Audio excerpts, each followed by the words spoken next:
You're listening to the CyberWire Network, powered by N2K.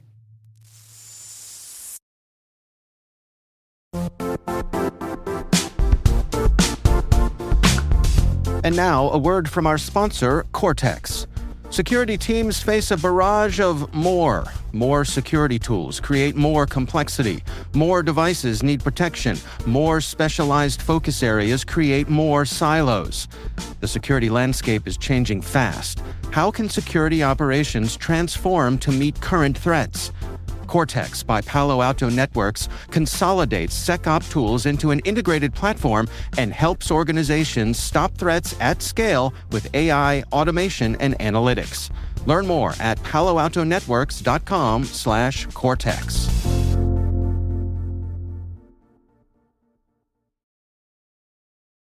It's 2024, and in the United States, we're rolling up on the next presidential election, November 5th. Between Vice President Kamala Harris and former President Donald Trump.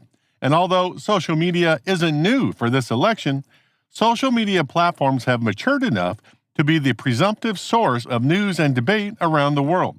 But they're also ripe with misinformation, disinformation, rumors, opinions, fake news, conspiracy theories, and advocation of absolutely abhorrent ideas and evil behavior. See your side of the political spectrum for what they think the other side's evil things are. Now, none of this is new. The Greeks and the Romans almost made a science out of it. They didn't call it propaganda, but that's what it was. And people from all sides of the political spectrum engage in it. But unless you are a self-proclaimed culture warrior looking for a fight, which the average American citizen certainly isn't, I know I'm not, most of us are left bewildered and uncertain as to what to believe and what to think whenever the current viral event of the day emerges. Since the 2016 election between the then candidate Trump and Secretary of State Hillary Clinton, pundits and scholars have suggested sweeping fixes to combat propaganda efforts on social media platforms from both sides. They usually come in the form of self-imposed technology improvements on the various platforms and/or government regulations to force change. But none are likely to be in place in time for this election. How then does the average American citizen pick between the signal and the noise when both sides are launching propaganda bombs into the ether? That's the question we're going to try to answer in this 3-part miniseries on election security propaganda. We're going to provide you a toolkit to identify the propagandist tropes that have been around for decades before social media was a thing, but are now exponentially amplified by the underlying platform architecture and a system of paid influencers, unpaid wannabe influencers, culture war policy propagandists, and nation-state chaos instigators, hyping up the rage machine on both sides of the political spectrum. The goal of the series is to help the average citizen who isn't any of those things navigate the 2024 presidential election information storm by providing a toolkit that helps distinguish between deceptive narratives and legitimate content in the ever-evolving world of election security.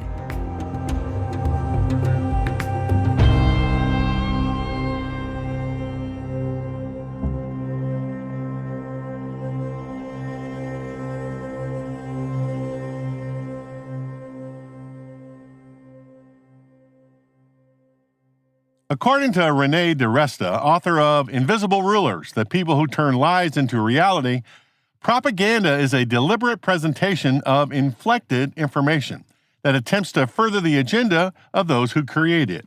Assuming she's right, and I think she is, everything is propaganda.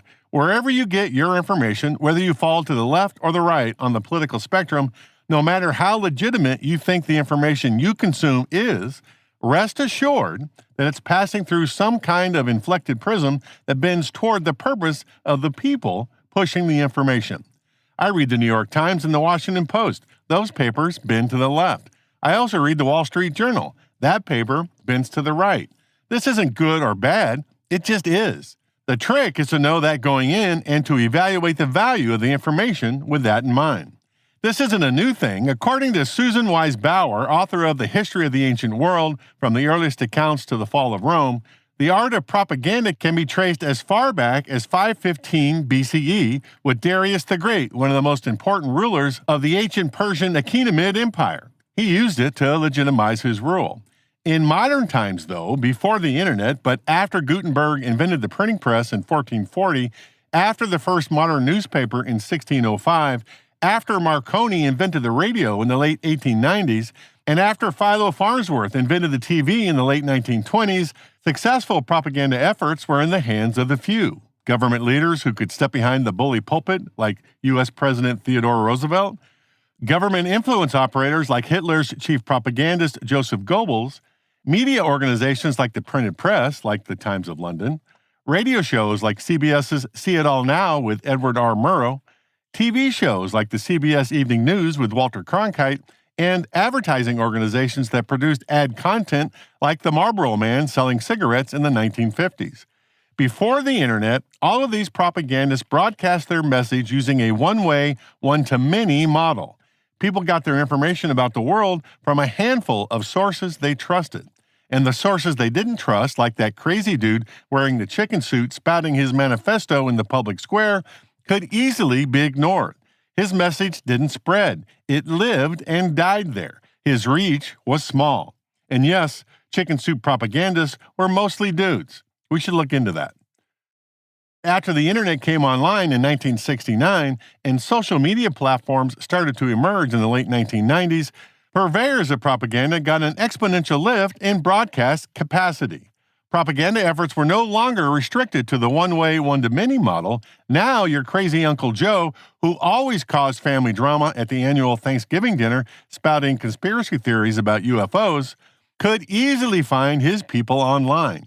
They could exchange information with like-minded people, and they can now broadcast their collective propaganda message with a new model, two-way, many-to-many. If they learned how to use it correctly, they now had a megaphone broadcasting mechanism at their fingertips that was free of charge. After the internet, the public square in the form of social media platforms evolved as the source of news and debate in the United States and around the world, and it has a massive reach. According to Simon Kemp from his Digital 2024 report, there are approximately 331 million internet users in the United States. 97% of them regularly use the internet. 72% are active on social media. 72% use YouTube. 57% use Facebook. 51% use Instagram. 45% use TikTok. And about 31% use X. But if you agree with me that a lot of that content spread on those platforms is mostly propaganda, and you don't consider yourself a culture warrior looking for a fight, how then do you, the average American citizen, pick between the signal and the noise when it seems there's no escape from it? I'm glad that you asked. We're going to show you how platform designers created these diabolical systems designed to arithmetically amplify the messages associated with a system of systems containing algorithms, influencers, crowds, and the media, in order to hype up the rage machine on both sides of the political spectrum. They are designed to convince you, the average American voter, to hit the like button and broadcast your rage to your friends, family, and colleagues, all in the service of making more money for the platform owners, who are already bringing in billions of dollars of revenue. Now, you may be asking yourself, why is N2K doing a series on election propaganda? This is a topic that is, strictly speaking, not about cybersecurity. That's true, but let's call it security adjacent. It's an anti-propaganda toolkit for everybody, not one side of the political spectrum or the other, and it's an effort on our part to separate the signal from the noise, which is an N2K motto.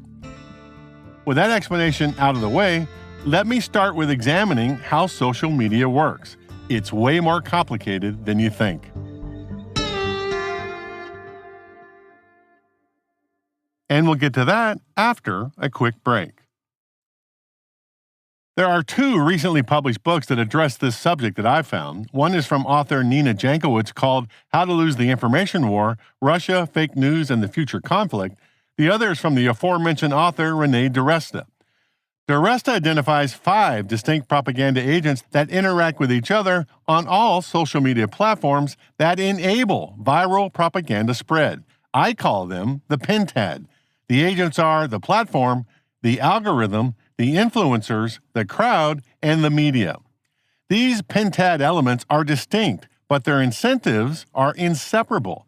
Each agent thrives on the proliferation of attention-capturing pseudo-events in an effort to go viral. All reward and reinforce sensationalism, spectacle, and tribalism.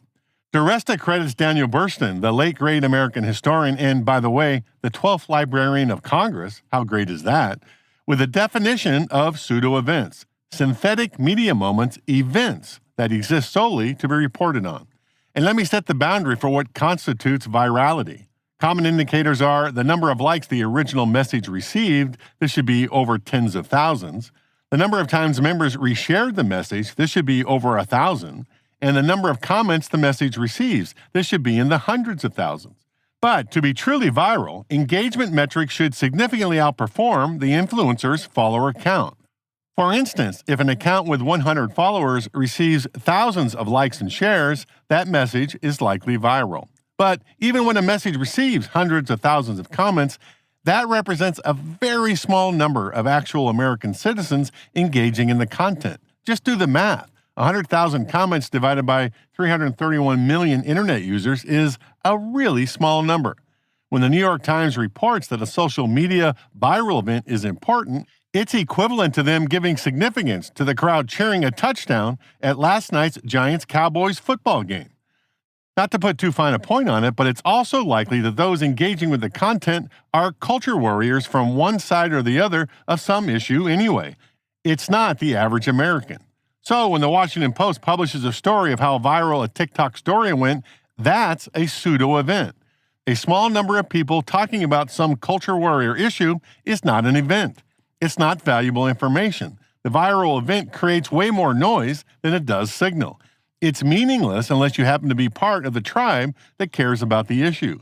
The point is that each element in the pentad contributes to this notion of virality.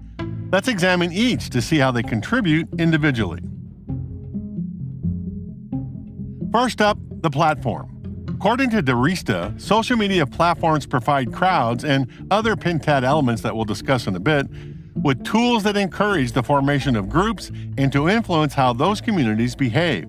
They provide opportunities for spontaneous crowd formation, which carries with it the potential to suddenly devolve into a mob, an unruly collection of angry people.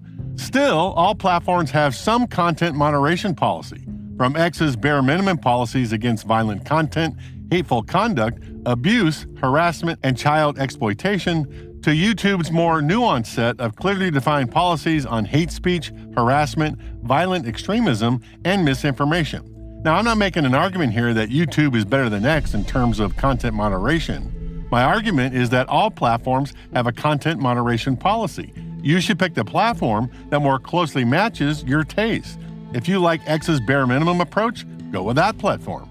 If you like YouTube's more nuanced approach, go with that one. It makes sense, though, that you at least know what the policies are, so you know what you're getting yourself into. But when you post something that flies in the face of the platform's content moderation policy, and the company deletes the message, let's say, that's not a violation of the U.S. First Amendment. The platform companies aren't the U.S. government. They're not empowered to protect your civil rights, nor are they obligated to.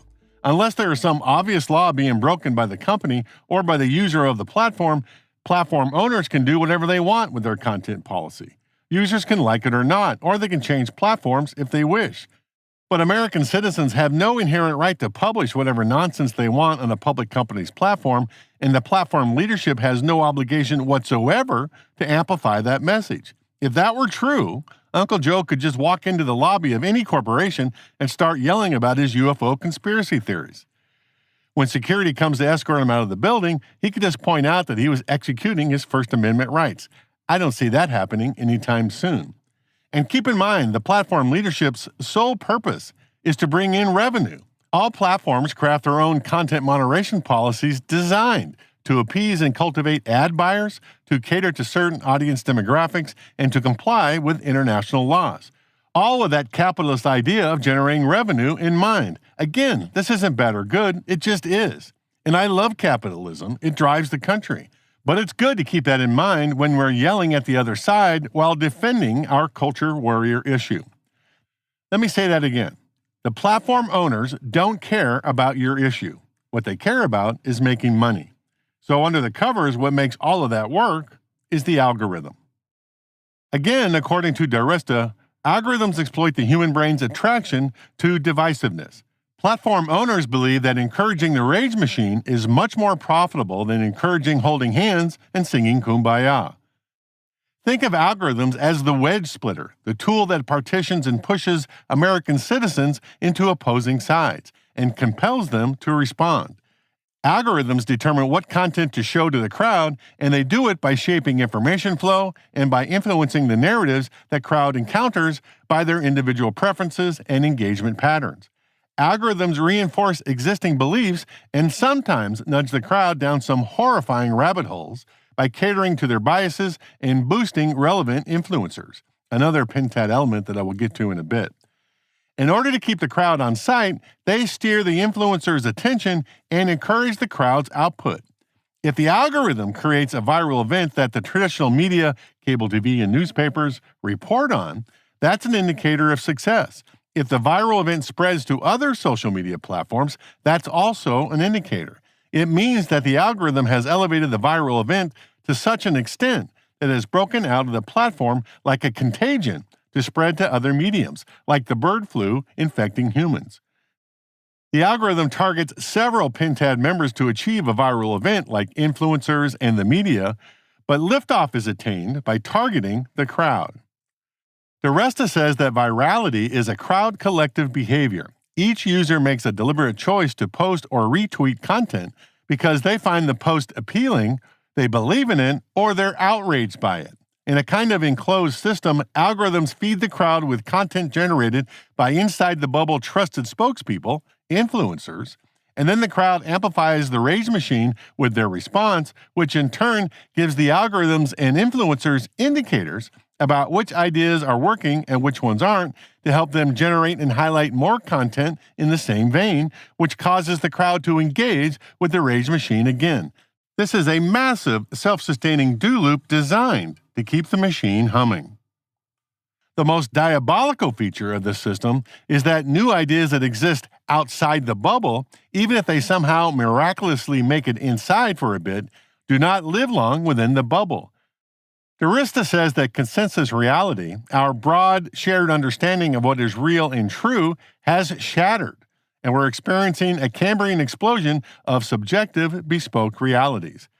A deluge of content sorted by incentivized algorithms and shared instantaneously between aligned believers has enabled us to immerse ourselves in environments tailored to our own beliefs and populated with our own preferred facts. Once you're inside the bespoke reality, it's hard to disengage, too. We've all talked to friends, relatives, and colleagues who are deep within their own information bubble that no matter what counterfactual you present, they see it as fake news or some organized conspiracy to stifle the truth. That is the very definition of bespoke reality. Before the internet, crowds in the real world were local and fleeting. They'd show up, protest, maybe engage in various degrees of violence, and then disappear. The same members of that crowd would likely never see each other again. After the internet, crowds became persistent and global. Darista says they engage symbiotically with influencers but don't require a leader or physical space to assemble. Crowds decide independently what to amplify. When they do this, they help influencers rapidly identify the memes and messages that truly resonate and capture public attention. So yes, algorithms manipulate members of the crowd and influencers monetize their rage, but in exchange, the crowd finds community, entertainment, and camaraderie, a sense of shared identity which leads to collective behavior and the formation of online factions in which they actively participate. And sometimes, crowds turn ugly. They transform into mobs. Think angry people wielding pitchforks and torches and angry hunting dogs like in the old Frankenstein movies, but digital. The 2014 Gamergate controversy is a good example. A group of mostly Twitter and Reddit members organized to harass female game developers and critics. The mob blended coordinated attacks, harassment, and the spread of false narratives. the digital equivalents of dogs, torches, and pitchforks. DiResta says that this mob behavior requires fuel to sustain its outrage, to sustain its bespoke reality. And each pentad element provides the fuel in their own way. But the element that leads the charge is the influencer.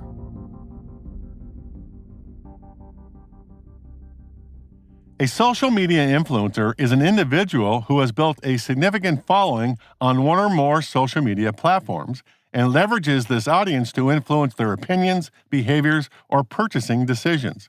By a significant following, I mean they have at least 10,000 followers, but the most successful have millions. For example, Charli D'Amelio has approximately 156 million followers on TikTok.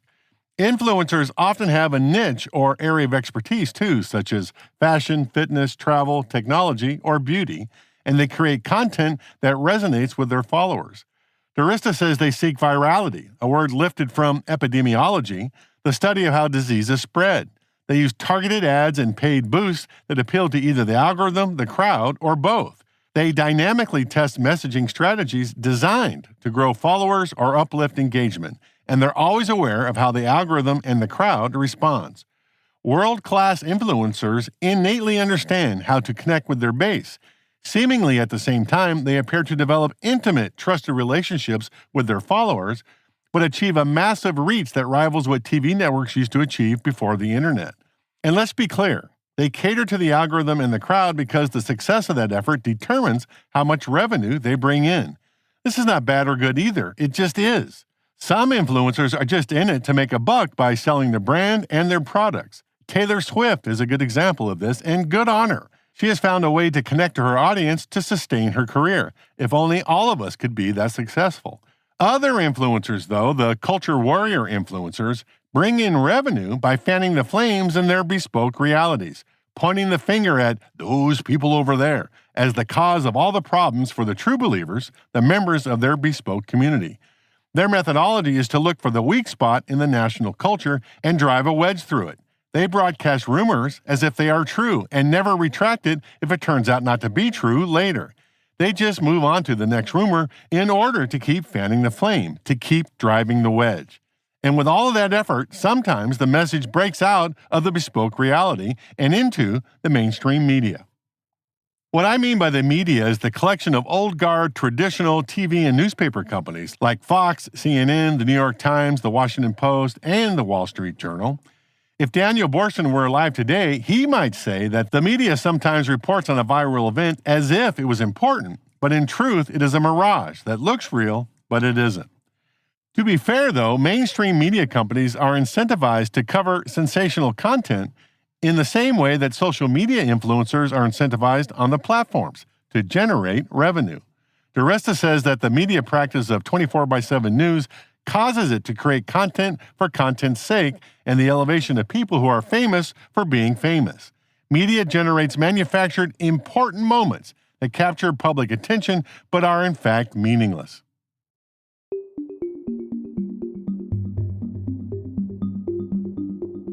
Now that we understand how propaganda works in the modern digital age, thanks to the books from Renee DiResta and Nina Jankowicz, and we understand how each element of the propaganda pentad functions, the platform, the algorithm, the influencers, the crowd, and the media, and they each work in a mostly closed system of systems designed to efficiently broadcast propaganda messages, and assuming that you're just an average citizen who has no desire to be practicing culture warrior stuff yourself, what then can you do to inoculate yourself from the spread and influence of propaganda and to not get sucked in to the rage machine?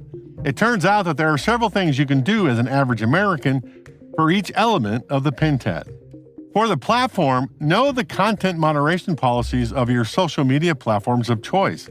Make a conscious decision as to whether you agree or don't agree with what they're trying to do. For bonus points, when you notice behavior that violates the policy, report it to the platform administrators. Understand that the execution of content moderation policies is not a violation of the U.S. First Amendment. Don't believe it when culture warrior influencers try to tell you that it is. It's just another way to hype the rage machine. Remember that platform owners don't care about your culture warrior issue, except that they make money by hyping your rage about it. For the algorithm, know that algorithm designers leverage the brain's attraction to divisiveness. If you reach for the rage button to like, comment, and rebroadcast a message that makes you steaming mad, that's the algorithm pulling your strings. The algorithm wants to manipulate you like that. When that happens, the algorithm wins. If you're okay with that, fine, hit the rage button. But maybe a better solution is to sit back, cool off for a day, and reevaluate. If 24 hours go by and you're still stomping mad, you might have to come to terms with the idea that you have slipped into a cultural warrior role, living in your own bespoke reality. This toolkit isn't for you. Unless you're a culture warrior seeking to gain followers, your engagement with the rage machine isn't essential. Nobody cares what you have to say about pick your favorite culture warrior issue. Your like, reshare, or comment is not fundamental to the national debate. Consider stepping back from the rage machine. The algorithm can't create a viral event if the crowd doesn't respond. For the crowd, ask yourself if you have slipped into a crowd's hermetically sealed information bubble, your own bespoke reality. Do you reject authority figures in science, government, and academia out of hand in favor of what Kevin from the Bronx has to say on the subject? I'm not saying that authority figures are always better informed and never make mistakes. Sometimes they aren't, and sometimes they do. But if your go-to move is to reject them out of hand without any thought, you might be in your own bespoke reality. Do you favor scoring points against the other side instead of actually considering the issues? Have your friends, colleagues, and family members stop talking to you because of your ideas? Do you only consume content from your side of the culture war? Do you immediately assume that Kevin's rumors about pick your favorite culture warrior issue are true without any source material? Do you immediately assume that Kevin's rumors about pick your favorite culture warrior issue are true because you want it to be true? Do you often think that you and your side are the only ones who know the truth? And do you engage in digital mob behavior? One or more of these traits might indicate that you're in your own bespoke reality. And finally, for the influencer, remember that some influencers' main motive is to drive a wedge through the culture, to create size. Think about the source of the information and why you trust what Kevin from the Bronx has to say about pick your favorite culture warrior issue. You might say that Kevin makes good points. Fine. But maybe also consider the motive behind his message. Consider how Kevin makes money and other ways he might benefit in his effort to fan the flames of the culture wars. Does Kevin regularly broadcast rumors saying things like, if this turns out to be true, it could be bad, or I'm just asking questions? If you hear those kinds of caveats from Kevin, consider not mashing the rage button until you know for sure. If that's Kevin's go-to get-out-of-jail-free card when he is accused of broadcasting misinformation or disinformation, consider that Kevin's motives might not be pure. Does Kevin routinely point to some other individual or group as the source of all the problems in his bespoke reality? Is the other the focus of his rage? Does it make you feel good to focus your rage on this other? If that's true, it might be time to step back, take a breath, and consider why you feel this way. For the mainstream media, remember, just like social media influencers, they need to generate revenue too. They are looking for stories to get your attention. Remember that a viral event, although noisy on a social media platform, is just a relatively small crowd compared to the U.S. population. This is a group of like-minded people yelling into the ether. Think New York Giants fans cheering a touchdown. You probably don't have to pay attention to it. When you hear the mainstream media reporting on viral events, be suspicious. If they do it regularly, consider changing your source of mainstream news. At the beginning of this episode, I promised that I would provide you with at least the beginnings of a toolkit that will enable you to identify the propagandist tropes that have been around for centuries, but have been arithmetically amplified in the modern age on social media platforms. My purpose was to help the average citizen, not the culture warrior thriving in their own bespoke realities, navigate the 2024 presidential election information storm by enabling them to distinguish between deceptive narratives and legitimate content. My theory is that if we all understood how the system works, we could become self-aware and at least recognize the mechanism. We still might decide to engage, but at least we are aware of who is profiting from the endeavor and how we are being used by the pentad. I think I've done that.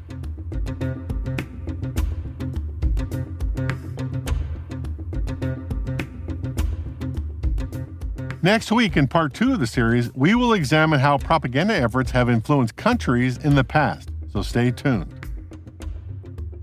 This special CSO Perspectives episode on election propaganda is brought to you by N2K CyberWire, where you can find us at thecyberwire.com. On the show notes pages, I've added some reference links to help you do more of a deep dive if that strikes your fancy. And believe me, the well is deep here. We've only just scratched the surface in this episode. And don't forget to check out our book, Cybersecurity First Principles, a reboot of strategy and tactics that we published in 2023. And by the way, we'd love to know what you think of our show. Please share a rating and review in your podcast app. But if that's too hard, you can fill out the survey in the show notes or send an email to csop@n2k.com. We're privileged that N2K CyberWire is part of the daily routine of the most influential leaders and operators in the public and private sector, from the Fortune 500 to many of the world's preeminent intelligence and law enforcement agencies.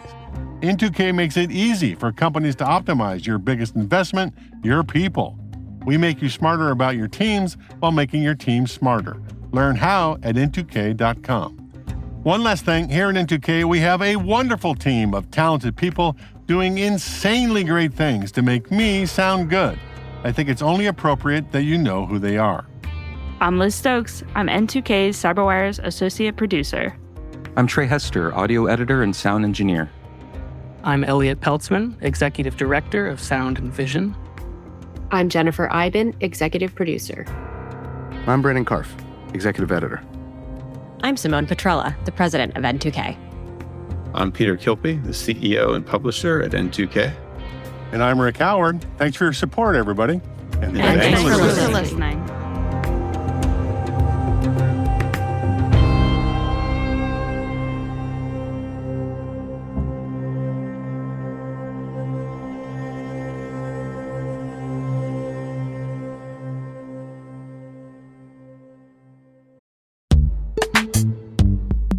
Identity architects and engineers, modernize your identity systems with Strata.